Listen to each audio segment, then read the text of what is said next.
ഈ ഔസേപ്പ് എന്ന് പറയുന്ന പിതാവ് നീതിമാനായ ഒരു പിതാവായിരുന്നുവെന്നാണ് തിരുവചനം പറയുക. ആ നാട്ടിലെ നീതിമാനായ ഒരാശാരി. അതുകൊണ്ട് എല്ലാവർക്കും ആശാരിപ്പണി ചെയ്യണമെങ്കിൽ, തടിപ്പണി ചെയ്യണമെങ്കിൽ ഈ ഔസേപ്പിനെയാണ് ആളുകൾ ആശ്രയിക്കുക. അത്രമാത്രം ആ നാട്ടില് നീതിമാന്മാർ അങ്ങനെയാണല്ലോ. നീതിമാന്മാരൊക്കെ ഉണ്ടെങ്കിൽ എല്ലാവർക്കും അവരെ മതി. നല്ലതുപോലെ പണിയുന്ന, നല്ല രീതിയിൽ സത്യസന്ധമായി ജോലി ചെയ്യുന്നവര് എവിടെയും എന്നും ഡിമാൻഡാണ്.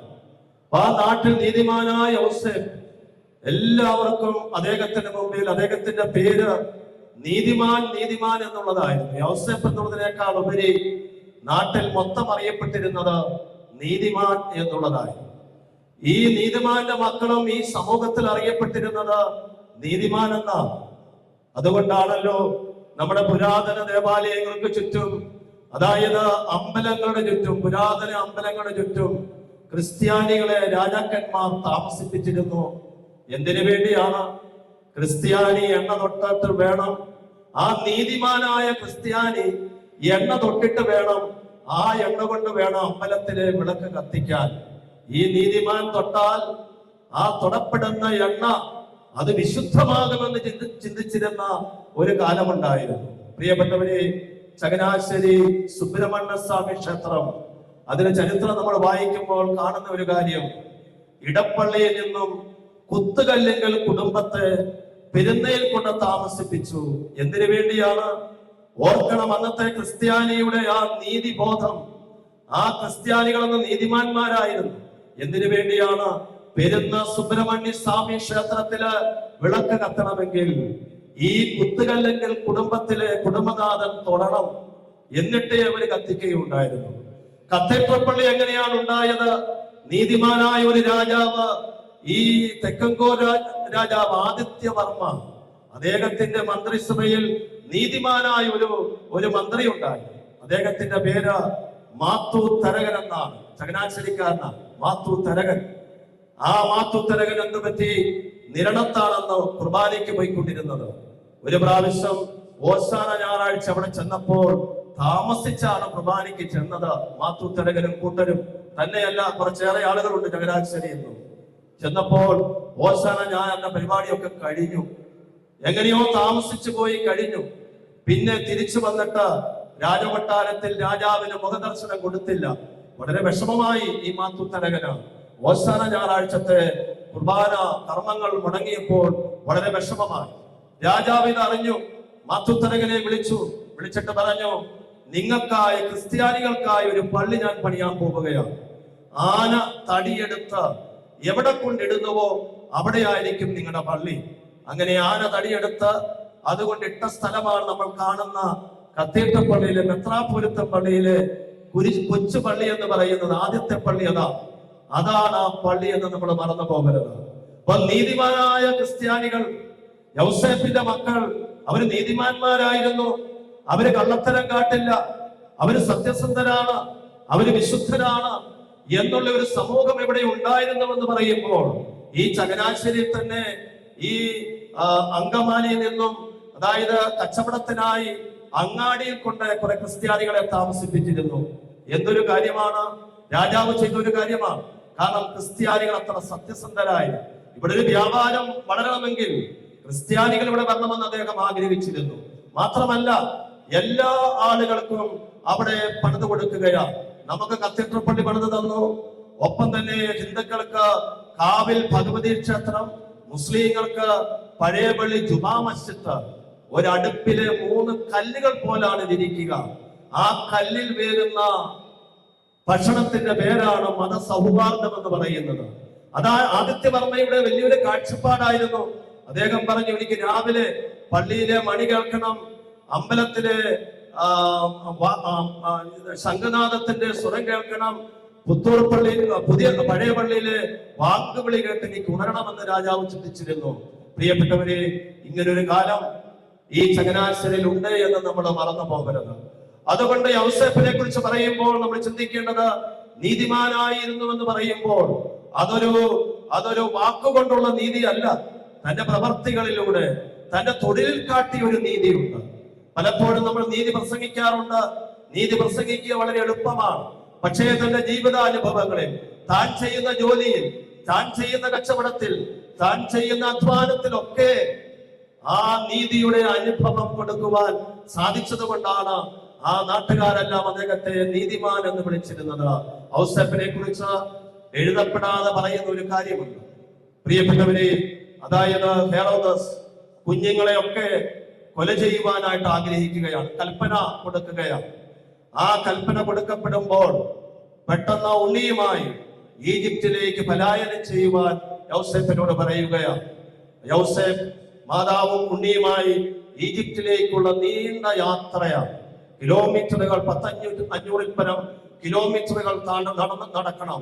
വൈകുന്നേരങ്ങളിലൊക്കെ അവര് ഗ്രാമങ്ങളിൽ അന്തി ഉറങ്ങും. ആ സമയത്ത് പാതിരാവിൽ യൗസേപ്പ് പുറത്തേക്ക് ഇറങ്ങി നേരെ മുകളിലേക്ക് കൈകൾ വിരിച്ച് നിലവിളിക്കുമായിരുന്നുവെന്നാണ് പറയുക. ഇങ്ങനെ ഒരിക്കൽ മറിയം ഇത് അറിഞ്ഞു. എന്തിനു വേണ്ടിയാണ് ഈ യൗസേപ്പ് നിലവിളിക്കുന്നത്? എന്തിനു വേണ്ടിയാണ്? ഒരിക്കൽ യൗസേപ്പ് പറഞ്ഞു, മേരി, നമ്മുടെ കുഞ്ഞ് രക്ഷപ്പെട്ടു. പക്ഷേ നമ്മുടെ വീട്ടിന്റെ തൊട്ടടുത്തുള്ള ഒരു കുഞ്ഞുണ്ടായിരുന്നു. ആ കുഞ്ഞിനെ ഹെറോദസ് കൊന്നു കാണും, ഹെറോദസിന്റെ ആൾക്കാർ കൊന്നു കാണും. പക്ഷെ നമുക്ക് ആ വീട്ടിലൊന്ന് പറഞ്ഞിട്ട് പോന്നിരുന്നെങ്കിൽ ആ കുഞ്ഞെങ്കിലും ഒന്ന് രക്ഷപ്പെടുമായിരുന്നു. ആ ദുഃഖമാണ് നിലവിളിയായ യൗസേപ്പിന്റെ മാറിയത്.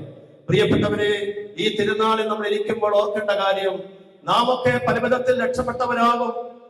നമ്മുടെ കുടുംബങ്ങളും നമ്മുടെ മക്കളും നമ്മുടെ ജീവിതമൊക്കെ പലവിധത്തിൽ രക്ഷപ്പെട്ടവരാണ് ഇവിടെ ഇരിക്കുന്നത്. മക്കളൊക്കെ വിദേശത്തായിരിക്കാം. നമ്മുടെ മക്കളെയൊക്കെ വിവാഹം കഴിപ്പിച്ച് പറഞ്ഞു വിട്ട് കാണുമായിരിക്കും. നമുക്ക് സാമ്പത്തികമായി ഉന്നതി ഉണ്ടായിട്ടുണ്ടാകും. പക്ഷേ രക്ഷപ്പെട്ടവർ രക്ഷപ്പെടാത്തവരെ കുറിച്ച് ഓർക്കണമെന്ന് പറയുന്ന ഒരു തിരുനാളാണ് ഈ തിരുനാൾ. രക്ഷപ്പെടാത്തവർ നമ്മുടെ ഇടവകയിലുണ്ട്, നമ്മുടെ സമൂഹത്തിലുണ്ട് രക്ഷപ്പെടാത്തവർ. എന്റെ അയൽപക്കത്തുണ്ട് രക്ഷപ്പെടാത്തവർ. എന്റെ ഒരു വിഹിതമൊന്ന് മാറ്റിവെക്കുവാൻ, എന്റെ ഒരു ചെറിയ സഹായം കൊടുക്കുവാൻ സാധിച്ചാൽ ഈ തിരുനാള് അർത്ഥവത്തായ ഒരാഘോഷമായി മാറുമെന്നതിന് സംശയമില്ല. 2014 ക്രിസ്മസ് ഞാൻ ഒരിക്കലും മറക്കാത്ത ഒരു ക്രിസ്മസാണ്. മീഡിയ വില്ലേജിലായിരിക്കുമ്പോൾ ഒരു സ്ത്രീ, ഞാൻ രാവിലെ, നമുക്കറിയാമല്ലോ, പാതിരാ കുർബാന കഴിഞ്ഞ പിറ്റേ ദിവസം രാവിലെ വൈദികർ വീടുകളിൽ പോകാൻ വേണ്ടി എന്റെ മുറിയിൽ നിന്ന് ഞാൻ ഇറങ്ങി യാദൃശ്ചികമായി ഓഫീസിൽ കയറിയിരിക്കുകയാണ് മീഡിയ വില്ലേജില്. അന്ന് പോകേണ്ട കാര്യമില്ല, പക്ഷെയോ എല്ലാ ദിവസവും ചെയ്യുന്ന ഒരു പരിപാടിയുണ്ട്. അവിടെ കയറി ഓഫീസിലിരുന്നു. ഒരു സ്ത്രീ 3 കുഞ്ഞുങ്ങളുമായി ഓഫീസിന്റെ വാതിൽക്കൽ നിൽക്കുകയാണ്. ഞാൻ ചെന്ന് കതക് തുറന്നു കൊടുത്തു. മുറിയിൽ കയറിയ നിമിഷം മുതൽ കൊച്ചു കുഞ്ഞുങ്ങളാണ്, 3, 11, 10, 9 വയസ്സുള്ള കുഞ്ഞുങ്ങളാണ്. ഈ അമ്മയും മക്കളും നിലവിളിച്ച് കരയുകയാണ്. ഏറെ നേരം ചോദിച്ചു, എന്തിനാണ് കരയുക? ഈ അമ്മയ്ക്കും പറയാൻ പോലും പറ്റുന്നില്ല. മക്കൾക്കറിയില്ല തങ്ങളുടെ അമ്മ എന്തിനാ കരയുന്നത്, മക്കൾക്കും അറിയില്ല. ഏറെ നേരം കരഞ്ഞു, ഇരിക്കാൻ പറഞ്ഞു. ഞാൻ ചോദിച്ചു, എന്താണ് കരയുന്നത്? ഇന്നലെ ക്രിസ്മസിന്റെ തലേ ദിവസം രാത്രിയിൽ എന്റെ ഭർത്താവ് എന്നോട് പറഞ്ഞത്, ഈ 3 മക്കൾക്കും ഭക്ഷണത്തിൽ വിഷം കൊടുത്തു കൊല്ലണം, പ്രായമായ നമ്മുടെ അമ്മയ്ക്കും ഭക്ഷണത്തിൽ വിഷം കൊടുത്തു കൊല്ലണം. ഞാൻ എന്താണ് കാര്യം? എന്റെ ഭർത്താവിന് മാരകമായ ഒരു രോഗമാണ്, ഭീമമായ തുക അതിനാവശ്യമായി വന്നിരിക്കുന്നു. ഭാര്യ അത്ര കഴിവുള്ള സ്ത്രീ അല്ല. അവളോട് പറഞ്ഞു, വഴി ഞാൻ മരണപ്പെട്ടാൽ നിനക്ക് ഈ കുടുംബം പുലർത്തുവാനായി സാധിക്കില്ല. അതുകൊണ്ട് വേദനയില്ലാത്ത ഒരു ലോകത്തേക്ക് നമുക്ക് കടന്നു പോകാം. പ്രിയപ്പെട്ടവരെ, ഈ സ്ത്രീ പൊട്ടിയാണെങ്കിലും, ഭർത്താവിന്റെ ഭാഷയിൽ പൊട്ടി എന്ന് പറയുന്ന ഈ സ്ത്രീ ഒരു പൊട്ടയായ റേഡിയോ അടുക്കളയിൽ വെച്ചിട്ടുണ്ടായിരുന്നു. കാവാലത്ത് നമ്മൾ ഇതുപോലെ ഒരു വീട്ടമ്മയെ രക്ഷിച്ചത് റേഡിയോയിലൂടെ കേൾക്കുമായിരുന്നു. ആ സ്ത്രീ പറഞ്ഞൊരു കാര്യം ഈ ഭർത്താവിനോട് പറഞ്ഞത്, നാളെ മീഡിയ വില്ലേജിൽ ചെന്ന് അച്ഛനെ ഒന്ന് കാണട്ടെ, അച്ഛൻ നിരസിച്ചാൽ നമുക്ക് ആത്മഹത്യ ചെയ്യാം. പ്രിയപ്പെട്ടവരെ, കേട്ട മാത്രയിൽ ഈ കുടുംബവുമായി നമ്മുടെ ചങ്ങനാശ്ശേരി തന്നെയാണ്. ആ വീട്ടിലേക്ക് ചെന്നു. ഭർത്താവ് വരാന്തയിൽ ഇരിപ്പുണ്ട്. കാര്യം ചോദിച്ചു. അദ്ദേഹത്തിന് ആവശ്യമായ തുകയേക്കാൾ കൂടുതൽ വിരിച്ചു തന്നാലോ? അപ്പോഴാണ് മുഖത്തൊക്കെ ഒരു പ്രസാദമുണ്ടായത്. പ്രിയപ്പെട്ടവരെ, ആ നാട്ടിൽ 4 വാർഡിൽ കയറി, 4-5 വാർഡിൽ കയറി ആവശ്യത്തിൽ കൂടുതൽ പണം പിരിച്ചു കൊടുത്ത് അദ്ദേഹത്തെ ജീവിതത്തിലേക്ക് തിരിച്ചു കൊണ്ടുവന്ന് ഒരു വീടും വെച്ച് കൊടുത്ത് ആ മക്കളെ SB ബോർഡിൽ നിർത്തി പഠിപ്പിക്കുകയും ചെയ്തപ്പോൾ, പ്രിയപ്പെട്ടവരെ, ഞാൻ പറയുന്നത്, ആരെയും നിരസിക്കരുത്. രക്ഷപ്പെട്ടവർ, നാം ഒക്കെ രക്ഷപ്പെട്ടവരാ. ആരോഗ്യം കൊണ്ട് രക്ഷപ്പെട്ടവർ ഇവിടെ ഇരിപ്പുണ്ട്. ചില രോഗമൊന്നും കാണില്ല, അല്ലെങ്കിൽ പല രീതിയിൽ രക്ഷപ്പെട്ടവരുണ്ട്. രക്ഷപ്പെട്ടവർ രക്ഷപ്പെടാത്തവരെ കുറിച്ച് ഓർക്കണം. ആരെയും നിരസിക്കരുതേ എന്ന് പറയുന്ന ഒരു തിരുനാളായിരിക്കട്ടെ ഈ തിരുനാൾ എന്ന് ഞാൻ പറയുകയാണ്. ഒപ്പം തന്നെ നസ്രത്ത് കുടുംബത്തിന്റെ കോട്ടയായിരുന്നു യൗസേപ്പ്. ഒരു ബലമായ കോട്ടയായിരുന്നു. ഇന്ന് കോട്ടകളൊക്കെ തകർക്കപ്പെടുന്ന ഒരു കാലമാണ്, തകരുകയാണ്. പിതാവെന്ന കോട്ട, നമ്മുടെ കുടുംബത്തിന്റെ ബലം അതാണല്ലോ. ഒരു പിതാവ് നല്ലവനാണെങ്കിൽ, പിതാവ് നീതിമാനാണെങ്കിൽ, പിതാവ് സത്യസന്ധനാണെങ്കിൽ ഏറ്റവും വലിയ കോട്ട അത് തന്നെയാണ്. നമ്മുടെ ബലം അതാണ്. എന്റെ അപ്പനാണ് എന്റെ ശക്തി. നീതിമാനായ അപ്പൻ വലിയൊരു ബലമാണ് ആ കുടുംബത്തിന്. ഇന്ന് നമ്മൾ പല വിധത്തിൽ നമ്മുടെ കുടുംബങ്ങളുടെ കോട്ടകൾ തകർക്കപ്പെടുന്ന ചുറ്റുപാടിലാണ് താമസിക്കുക. ലഹരി എന്ന് പറയുന്ന വലിയ വിപത്ത് നമ്മുടെ കുടുംബങ്ങളിലേക്ക് വന്നു കഴിഞ്ഞു. എന്തുകൊണ്ട് ലഹരിക്ക് അടിമയാകുന്നുവെന്ന് കുട്ടികളോട് ചോദിക്കുമ്പോൾ ഞങ്ങൾക്ക് വേണ്ടി സമയം ചെലവഴിക്കുവാൻ ഞങ്ങളുടെ മാതാപിതാക്കന്മാർക്കില്ല. അവര് പണം തരുന്നുണ്ട്, പക്ഷെ ഞങ്ങളെ ഒന്ന് കേൾക്കുവാൻ, ഞങ്ങൾക്ക് വേണ്ടി സമയം ചെലവഴിക്കുവാൻ. ഊട്ടുമേശയിൽ പോലും എല്ലാവരും മൊബൈൽ നോക്കി നിൽക്കുന്ന ഒരു കാലം. ഇവിടെ ലഹരി വീട്ടിലേക്ക് തന്നെ കടന്നു വരികയാണ്. അവസാനം ഈ ലഹരിയുടെ അടിമത്തത്തിൽ തകരുന്ന കുടുംബങ്ങളെ നമ്മൾ കാണുകയാണ്. മാധ്യമങ്ങളുടെ ഉപയോഗം, നമ്മൾ ഇന്ന് തകർക്കപ്പെടുന്ന കുടുംബങ്ങൾ, അതായത് മാതാവും പിതാവും ഇതിന് അടിമയാണ്. എന്തൊക്കെ കാണണം, എന്തൊക്കെ കാണരുത് എന്നുള്ളത്. എന്നിട്ട് കുട്ടികളോട് കൽപ്പിക്കുകയാണ്. ഈ അരുതാത്തതെല്ലാം കണ്ടിട്ട് മകനോടും മകളോടും പറയുകയാണ്, നീ കാണരുത്, മോശമാണ്, ഇത് കാണരുത് എന്ന് പറയുകയാണ്. ആരാ പറയുന്നത്? ഇതൊക്കെ കണ്ടുകൊണ്ടിരിക്കുന്ന പിതാവും ഇതൊക്കെ കണ്ടുകൊണ്ടിരിക്കുന്ന മാതാവും പറയുകയാണ്, ഇതൊന്നും കാണരുതേ എന്ന് പറയുകയാണ്. കോട്ടകൾ, പിതാവെന്ന വലിയ കോട്ട, നമ്മുടെ പിതാവെന്നുള്ള ബലം കുടുംബത്തിന്റെ എവിടെയോ നഷ്ടപ്പെടുന്നു എന്ന് നമ്മൾ ചിന്തിക്കേണ്ടതാണ്. ഒപ്പം തന്നെ കുടുംബ ജീവിതത്തിന്റെ തകർച്ചകൾ, വലിയൊരു തകർച്ചയാണ് നമുക്കുണ്ടാകുന്നത്. വിവാഹ ജീവിതത്തിലെ തകർച്ചകൾ. ഇന്ന് മാതാപിതാക്കന്മാരുടെ വേദന എന്താണ്? ഒരു പിതാവും മാതാവിനോട് പറഞ്ഞത്, എന്റെ മകൾ കെട്ടി 9 വർഷമായി. ഭാര്യയും ഭർത്താവും തീരുമാനിച്ചിരിക്കുന്നു, മക്കൾ വേണ്ട, ഞങ്ങൾക്ക് മക്കൾ വേണ്ട, തീരുമാനമെടുത്തിരിക്കുകയാണ്. ഇവരുടെ ഏറ്റവും വലിയ വേദന അതാ. മക്കളില്ലാതെ എത്രയോ പേര് വിഷമിക്കുന്നു. ഇവിടെ മക്കൾ വേണ്ട എന്ന് പറയുകയാണ്. അതുപോലെ തന്നെ 30 കഴിഞ്ഞ പയ്യൻ, ഒറ്റ മകനേ ഉള്ളൂ, അവന് കെട്ടണ്ട, അവന് വിവാഹം വേണ്ട, എനിക്ക് വിവാഹം കഴിക്കണ്ട, അതിനെക്കുറിച്ച് മാത്രം പറയരുത്, കുടുംബത്തിൽ പ്രശ്നമുണ്ടാകും. പ്രിയപ്പെട്ടവരെ, അതുപോലെ തന്നെ നമ്മുടെ കുടുംബങ്ങളിലേക്ക് വരുമ്പോൾ ഇതുപോലെയുള്ള തകർച്ചകൾ, വിവാഹ ജീവിതത്തിൽ വിവാഹ മോചനം മാത്രമല്ല, ഇന്ന് പുരുഷനുമായുള്ള വിവാഹം, അല്ലെങ്കിൽ സ്ത്രീയുമായുള്ള വിവാഹങ്ങള്, ഇതെല്ലാം നമ്മുടെ പിതാവെന്ന ആ കോട്ടയുടെ ബലം അത് കുറയ്ക്കുന്ന, അല്ലെങ്കിൽ നമ്മുടെ തകർക്കപ്പെടുന്ന കാര്യമാണ്. അവസാനമായി ഒരു കാര്യം കൂടെ പറഞ്ഞ് ഞാൻ നിർത്തുകയാണ്. ഭാഗ്യപ്പെട്ട യൗസേപ്പ് എന്നാണ് നമ്മൾ യൗസേപ്പ് പിതാവിനെ വിളിക്കുക. എന്ത് ഭാഗ്യമാണ് അദ്ദേഹത്തിന് ഉണ്ടായെന്ന് എനിക്കറിയില്ല. എന്തുകൊണ്ടാണ് നമ്മൾ അങ്ങനെ പറയുന്നത് അറിയാമേ? പക്ഷെ നമ്മളൊക്കെ ചിന്തിക്കുന്നത് അങ്ങനെയാണ്. ഭാഗ്യപ്പെട്ട യൗസേപ്പ്. ഒരു അമ്മച്ചിയോട് ഞാൻ പറഞ്ഞു, അമ്മച്ചി, സഹനമൊക്കെ ഉണ്ടാകുമ്പോൾ ഈ ദുഃഖ വെള്ളിയാഴ്ചയാണ്, കുരിശിലേക്കൊന്ന് നോക്ക്. എന്നാ കുരിശച്ച, ഒരു പ്രായമായ അമ്മ, എന്നാ കുരിശ്. ഒരമ്മയുടെ ഒരു കുടുംബത്തിൽ പോയി ഒരു മരണമുണ്ടായി, കാർ അപകടം. അവിടെ ചെന്നപ്പോൾ തൂങ്ങപ്പെട്ട രൂപത്തിന്റെ കൈ ഒടിഞ്ഞു കിടക്കുന്നു. ഞാൻ ചോദിച്ചു, ബോനമ്മേ, കുടുംബനാഥയുടെ പേര് ബോനമ്മ എന്ന്. ബോനമ്മേ, എന്തുകൊണ്ടാണ് ഈശോയുടെ കുരിശിലെ കൈ ഒടിഞ്ഞു കിടക്കുന്നത്? ഉടനെ ഈ വീട്ടമ്മയോട് പറഞ്ഞത്, എന്റെ അമ്മയെ കൊന്നവന്റെ കൈ ഒടിഞ്ഞു തന്നെ കിടക്കട്ടെ. എന്താണ് പ്രിയപ്പെട്ടവരെ നമ്മൾ ചിന്തിക്കുക? നമ്മുടെ ചിന്ത എന്താണ് വിശ്വാസം? എന്താണ് ഭാഗ്യം? ഭാഗ്യം കെട്ടവനാണ് യൗസേപ്പ്. ലോകത്തിന്റെ മുമ്പിൽ ഒരു സ്വന്തം ഭാര്യ പോലും ഇല്ലാതെ, അതായത് ഭാര്യ തന്നെ ഗർഭിണിയാകുന്നത് പരിശുദ്ധാത്മാവിൽ, കുഞ്ഞുമായിട്ട് ഓടാൻ പറയുന്നു. എന്തൊരു കാര്യം, കുഞ്ഞിനെ കാണാതെ പോകുന്നു. പ്രിയപ്പെട്ടവരെ, ഭയങ്കര ദുഃഖത്തിലൂടെ കടന്നുപോയ അദ്ദേഹത്തിന് എന്ത് ഭാഗ്യമാണ് കിട്ടിയത് എന്ന് ഓർക്കണം.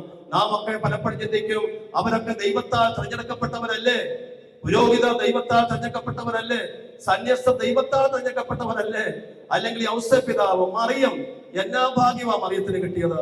എന്ത് ഭാഗ്യമാ കിട്ടിയത്? എവിടെയെങ്കിലും നമ്മുടെ ലോകം കാണുന്ന എന്തെങ്കിലും ഭാഗ്യം കിട്ടിയിട്ടുണ്ടോ?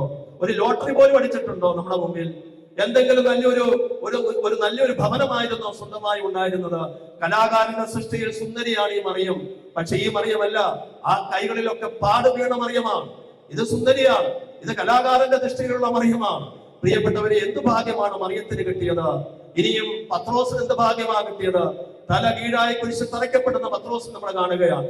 പൗലോസിന് എന്ത് ഭാഗ്യമാണ് കിട്ടിയത്? തല അറക്കപ്പെടുന്ന പൗലോസിന് നമ്മൾ കാണുകയാണ്. ഭാഗ്യപ്പെട്ട യൗസേപ്പ്. ലോകത്തിന് മുമ്പിലുള്ള ഭാഗ്യമല്ലത്. ദൈവം വിളിക്കുന്നവർക്ക് ആ ദൈവത്തിന്റെ വഴിയിലൂടെ നടന്നു പോകുന്നുവെങ്കിൽ ശങ്കിക്കേണ്ട എന്നുള്ളൊരു വാക്കിൽ എപ്പോഴും യൗസേപ്പ് വിശ്വസിച്ചത് തന്നെയാ. യൗസേപ്പെ, നീ ശങ്കിക്കേണ്ട.